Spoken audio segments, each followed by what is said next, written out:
আসসালামু আলাইকুম। ওয়ালাইকুম সালাম। হাবিব স্যার আমার কইছিল যে আপনি নাকি খুঁজতেছেন, একজন নাম্বার দিয়ে দিছিল। জি হাবিব ভাই, জি জি প্লিজ আসুন।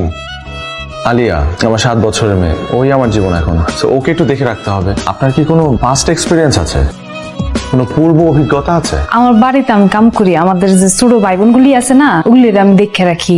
নেভার মাইন্ড, আপনার এনআইডিটা আর আপনার বাড়ির ঠিকানা আর আপনার পরিবারের কারো একজনের নাম্বার আমাকে দিতে হবে। আমি সব হাবিব স্যারের দিছি, আমি আপনারে আবার দিব না, সমস্যা নেই। স্যার আমি থাকুম কই? এখানেই। এই তুমি কে? তুমি স্যারের মাইয়া আলিয়া? হ্যাঁ, কিন্তু তুমি কে? আমি পারুল, আমি আইছি তোমার দেখাশোনা করে রাখার জন্য। তো তুমি আমার রুমে কি করছো? বের হও আমার রুম থেকে। কি আছে মা? পাপা ওকে?